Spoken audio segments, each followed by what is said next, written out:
Good morning students. Last lecture में आपणे figure 4.4 जेवी सर्किट पर આવી જે બે સર્કિટ્સ હોય એનામાં એકબીજાના કારણે કેટલો ફોર્સ લાગે F1 અને F2 એ કેલ્ક્યુલેટ કરતા હતા.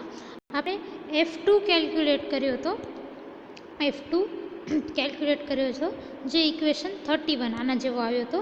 અને પછી આપણે F1 કેલ્ક્યુલેટ કરતા હતા અને મેં તમને જે B1 જે છે B1 magnetic flux density due to current in circuit to B1 આ મેં તમને ડિરાઈવ કરાવ્યો હતો. હવે આપણા પાસે આટલો અહીંયા સુધી આપણે લાસ્ટ લેક્ચરમાં છેલ્લો ડેરિવેશન આ ઇક્વેશનનું કર્યું હતું. તો હવે B1 આપણી પાસે છે, B1 છે તો એને તમે આ ફોર્મ્યુલામાં નાખશો તો તમને F1 મળી જશે, બરાબર. તો હવે આ ફોર્મ્યુલામાં તમે B1ની આ વેલ્યુ સબસ્ટિટ્યૂટ કરો તો જો F1 is equal to integration over the close circuit 1 I1 dl1 cross B1 ની જગ્યાએ આ 4/μ0/4 integration of I2 dl2 cross R1 - R2 R1 - R2 નો ક્યુબ. તો હવે તમારી પાસે હવે તમે શું જુઓ તો μ0/4 એ કોન્સ્ટન્ટ છે, બરાબર. અને ફર્સ્ટ સર્કિટ અને સેકન્ડ સર્કિટમાં કેટલો કરંટ છે I1 અને I2 એ પણ કોન્સ્ટન્ટ રહેવાના છે, બરાબર. તો μ0/4 I1 અને I2 ને તમે કોમન લઈ લો તો અહીંયા μ0/4 અને અહીંયા મેં લખ્યું નથી પણ I1 I2 આવશે. અહીંયા મલ્ટીપ્લાય અહીંયા ભૂલ છે, અહીંયા મેં લખવામાં ભૂલ કરી છે.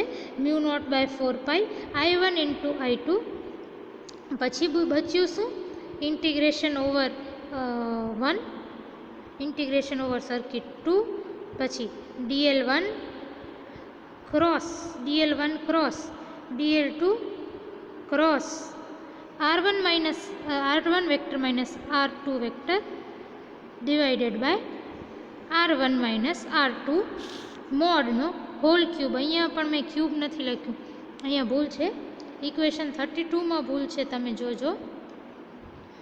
તો આ μ0 I1 I2 અહીંયા વચ્ચે μ0 × I1 I2 આવશે અને આ ક્યુબ છે, જો આ ક્યુબ છે તો અહીંયા પણ એક ક્યુબ આવશે, બરાબર. આ વસ્તુ સુધારી લેજો.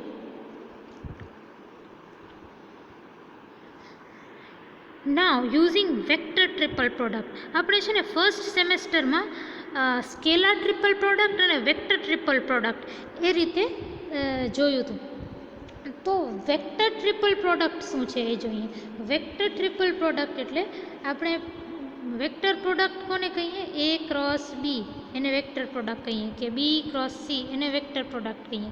એ જ રીતે વેક્ટર ટ્રિપલ પ્રોડક્ટ એટલે ત્રણ વેક્ટર્સનો વેક્ટર પ્રોડક્ટ કરવો, ત્રણ વેક્ટર્સનો વેક્ટર પ્રોડક્ટ કરવો એટલે A cross B cross C. તો ત્રણ વેક્ટરનો ક્રોસ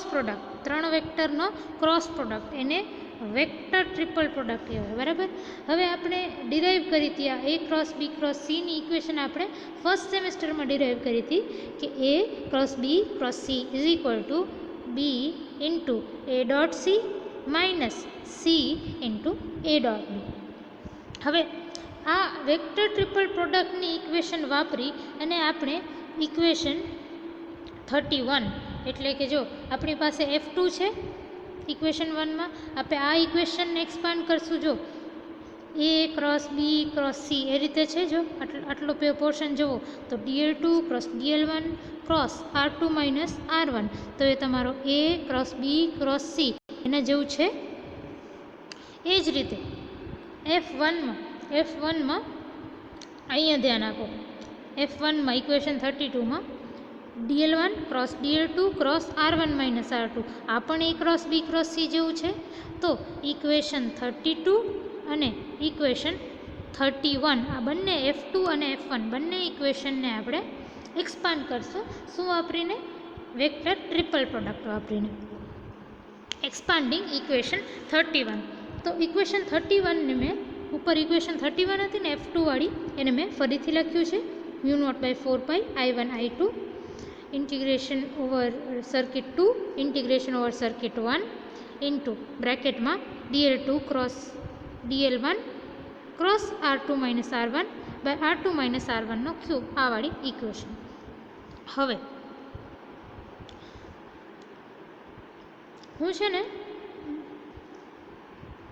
આટલું જ, આ તો એમને એમ રહેશે, mu naught by 4 pi I1 I2 એ તો કોન્સ્ટન્ટ જ રહેશે. આ ઇન્ટિગ્રેશન પણ એમને એમ રહેશે. પછી શું થશે ને બીજું R2 માઇનસ R1 નો ક્યુબ, R2 માઇનસ R1 નો ક્યુબ પણ ડિનોમિનેટરમાં જ રહેશે જ. આપણે શું ચેન્જ કરવાનું છે, આ આટલાને આ જે DL2 cross DL1 cross R2 minus R1 છે ને એને આપણે એક્સપાન્ડ કરવાનું છે વેક્ટર ટ્રિપલ પ્રોડક્ટને આના રીતે. તો જો A cross B cross C અને DL2 cross DL1 cross R2 minus R1, તો A શું છે તમારો DL2, તમારો A છે આ કેસમાં DL2, B શું છે B તમારો છે DL1 અને C શું છે R2 માઇનસ R1 આટલું છે. તો હવે આ કેસમાં B into A dot C, A dot C એટલે DL2 dot R2 minus R1, તો આ કેવું થઈ જશે, આ A ડોટ C થશે DL2 into R2 minus R1, sorry DL2 dot R2 minus R1, really sorry, DL2 dot R2 minus R1 અને કોના સાથે મલ્ટીપ્લાય છે B સાથે એટલે DL1 સાથે. તમારી ફર્સ્ટ ટર્મ કેવી થઈ જશે, ફર્સ્ટ ટર્મ થશે ફર્સ્ટ ટર્મ થશે તમારી DL2 dot R2 minus R1 અને મલ્ટિપ્લિકેશન કોના સાથે DL1 સાથે, તો આ ટર્મ તમારી આવી કંઈક થશે. પછી માઇનસ આવશે, અહીંયા માઇનસ પુટ કર્યું છે. પછી શું છે A dot B into C, તો A ડોટ B એટલે શું, A ડોટ B એટલે A dot B which means DL2 dot DL1 ને કોના સાથે મલ્ટીપ્લાઇડ છે તો R2 માઇનસ R1, તો તમારું આ C into A dot B કેવું થઈ જશે DL2 dot DL1 DL2 dot DL1 into R2 minus R1. તો એ જ વસ્તુ અહીંયા લખી છે, જો Cની જગ્યાએ R2 માઇનસ R1 ને A ડોટ Bની જગ્યાએ DL1 ડોટ DL2, બરાબર. તો તમારી આ જે છે આને તમે એક્સપાન્ડ કરશો તો કેવું થઈ જશે, આવી કંઈક તમારી ઇક્વેશન બનશે. આ છે તમારું F2.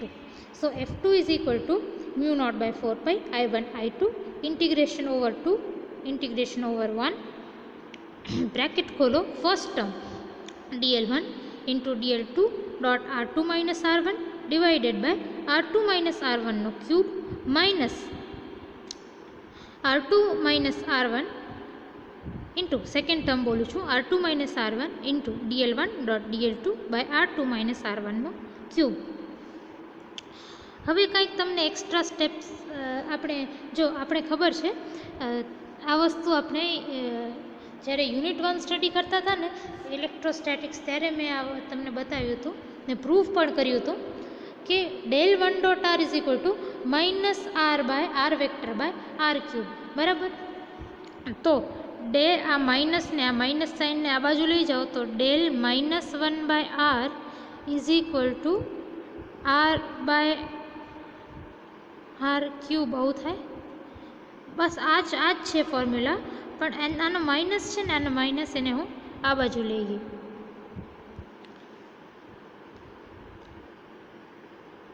બરાબર.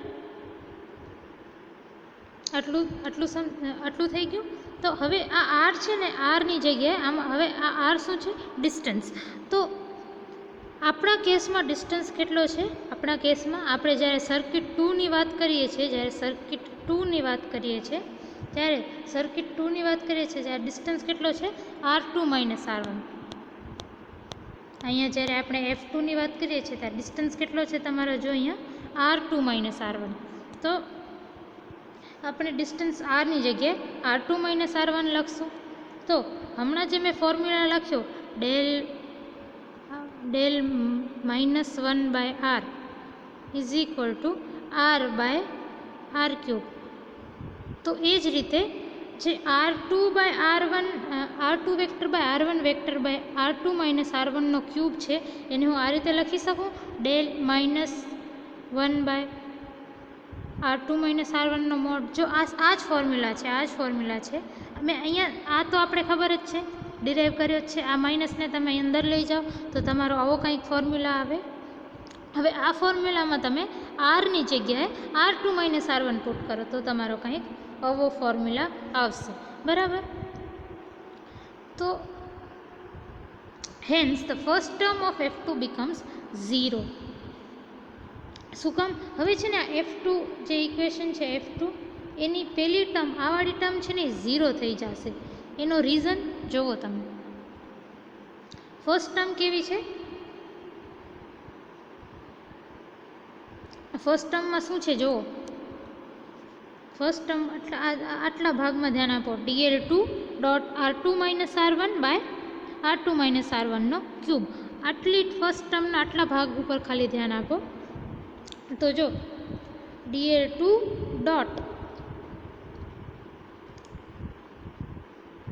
R2 minus R1 divided by R2 minus R1નો ક્યુબ. તો હવે આ આટલો ભાગ જે છે આ R2 minus R1 by R2 minus R1નો ક્યુબ, એની જગ્યાએ તમે આ ઇક્વેશન 32a લખી શકશો. તો મેં શું લખ્યું છે એની જગ્યાએ ડેલ ઓફ આ જે છે ડેલ ઓફ 1 બાય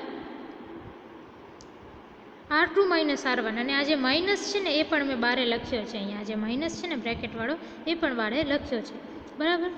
તો હવે આ ઇન્ટિગ્રેશન ઓવર 2, તો આ ઇન્ટિગ્રેશન ઓવર 2 એમને રાખ્યો, અને આ ડોટ dl2 છે, dl2 ડોટ છે તો dl2 ડોટ પણ એમને રાખ્યો, અને આટલો જે ભાગ છે ને એની જગ્યાએ મેં આ સબસ્ટિટ્યૂટ કરી દીધું. અને અંદર જે માઇનસ છે અહીંયા માઇનસ નથી રાખ્યો, એની જગ્યાએ મેં માઇનસ બારે મૂકી દીધું છે, આવાળો માઇનસ. અને અહીંયા મેં ડેલ છે એની જગ્યાએ ડેલ2 શું કામ લખ્યું છે એ દર્શાવવા કે આપણે સેકન્ડ સર્કિટની વાત કરીએ છીએ, બરાબર.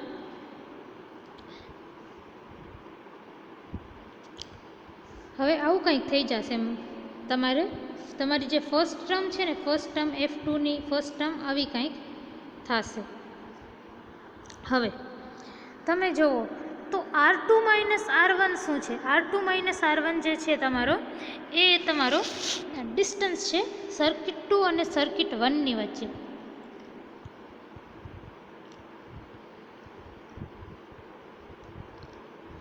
સર્કિટ 2 અને સર્કિટ 1ની વચ્ચેનો ડિસ્ટન્સ છે. હવે તમારી સર્કિટ ફિક્સ છે, તમારી સર્કિટ મૂવ નથી થતી, એટલે કે આ બે વચ્ચેનો ડિસ્ટન્સ પણ સેમ જ રહેશે. R2 માઇનસ R1 સેમ રહેશે, તો R2 માઇનસ R1 સેમ રહેશે, વિચ મીન્સ આ બે વચ્ચેનો ડિસ્ટન્સ સેમ રહેશે, which means R2 minus R1 same રહેશે, વિચ મીન્સ કે R2 માઇનસ R1 કોન્સ્ટન્ટ રહેશે, ચેન્જ નહીં થાય, બરાબર. તો કોઈ પણ કોન્સ્ટન્ટ વેલ્યુનું તમે ગ્રેડિયન્ટ લો કે ડેરિવેટિવ લો, ડેલ શું હોય? ડેલ મારો ડેલ હોય, ડેલ બાય ડેલ આર એવું હોય ને, ડેરિવેશન હોય. ડેલ એટલે ડેલ બાય ડેલ આર હોય એટલે કંઈક ડેરિવેશન હોય. તો કોઈ પણ કોન્સ્ટન્ટ વેલ્યુનું તમે ડેરિવેશન લો, તો કેવું આવે? 0 આવે. તો જો અહીંયા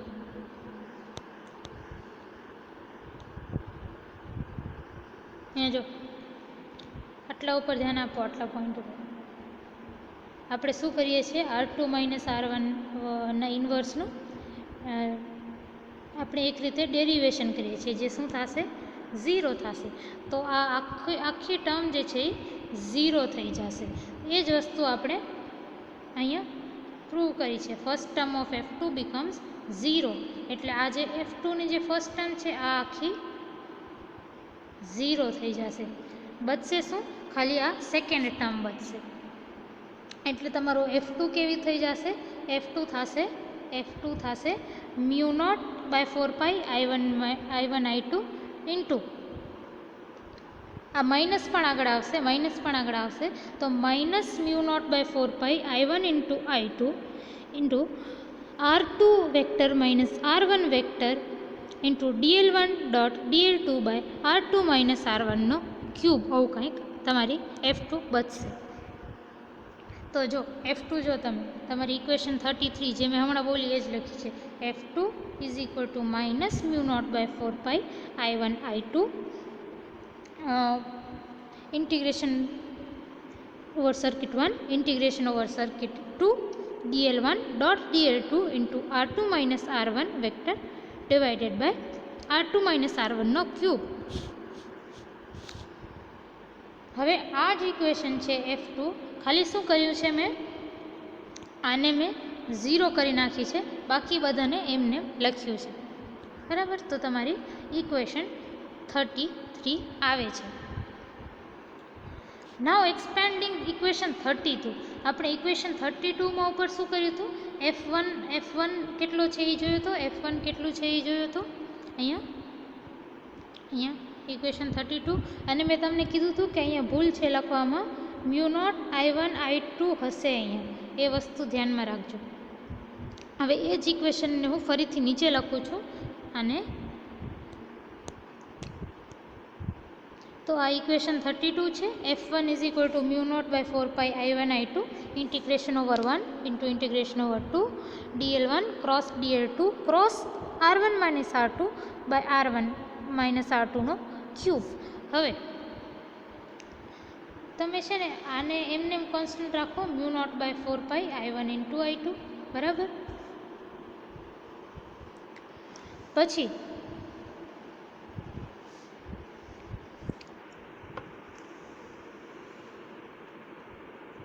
ઇન્ટિગ્રેશન ઓવર I1 અને ઇન્ટિગ્રેશન ઓવર I2 એ પણ એમને રાખો. પછી આ જે 1/r1 માઇનસ r2 આ જે ડિનોમિનેટરમાં r1 માઇનસ r2 ક્યુબ છે એ ડિનોમિનેટરમાં એમને રહેશે. બરાબર. ખાલી ચેન્જ શું થશે? આને આપણે એક્સપાન્ડ કરશું. કઈ રીતે? તો આપણે A cross B cross C is equal two B A dot C minus C A dot B. આ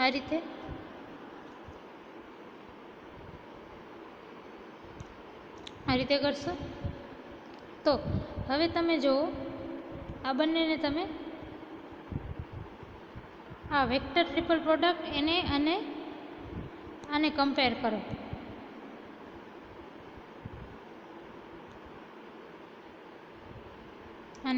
કરો. બંનેને. તો તમે જુઓ કેવું થઈ જશે. A is equal two dl1, B is equal two dl2 and C is equal two r1 minus r2. આ રીતે. બરાબર. તો ફર્સ્ટ તમારું શું છે? B into A dot C. A dot C શું છે? dl1 dot r1 minus r2 into B એટલે dl2. તો તમારું B into A dot C શું થશે? dl1 dot r1 minus r2 into dl2 minus શું આવે છે? C into A dot B. તો A ડોટ B શું છે તમારું? dl1 dot dl2 into C એટલે r1 માઇનસ r2. એટલે તમારું નેક્સ્ટ બીજી ટર્મ કેવી થઈ જશે? આવી dl1 dot dl2 into r1 minus r2. તો આપણે આને એક્સપેન્ડ કર્યું, F1ને એક્સપેન્ડ કર્યું તો કેવું આવ્યું? μ0/4 into I1 into I2 integration of 1 integration over 2 dl2 into dl1 dot r1 minus r2 vector divided by r1 minus r2 cube minus r1 vector minus r2 vector into dl1 dot dl2 divided by r1 minus r2 નો cube. બરાબર.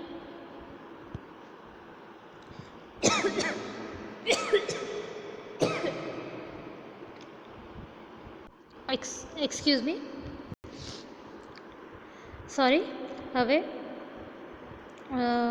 આપણે જે રીતે ઉપર F2ના first ટર્મને 0 કર્યો હતો કે first term of F2 becomes 0, એ જ રીતે આપણા F1ની પણ F1ની પણ આ ફર્સ્ટ ટર્મ છે ને 0 થઈ જશે, આ વાળી ટર્મ 0 થઈ જશે. શું કામ? ફરીથી જોજો, લાસ્ટ ટાઈમ જે લોજિક લગાવી હતી એ જ લગાવશું. આટલા એરિયા, આટલા પોર્શન ઉપર ધ્યાન આપો. તો ફર્સ્ટ ટર્મનો આટલો પોર્શન મેં અહીંયા લખ્યો કે integration of 1 dl1 dot r1 minus r2 by r1 minus r2 નો ક્યુબ. તો હવે જે છે આટલો પોર્શન કેવો થઈ જશે?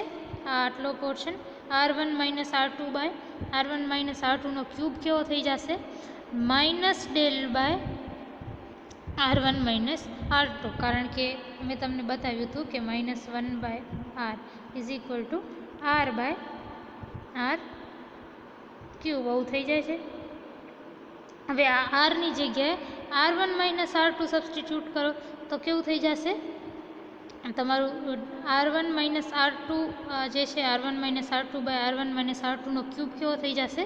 તમારું થઈ જશે del of minus 1 by r1 minus r2. અને એ જે માઇનસ છે ને અંદર જે માઇનસ છે, આ જે અંદર માઇનસ છે એને તમે બહાર લઈ આવો તો આવું કંઈક થઈ જશે minus del of 1 by r1 minus r2.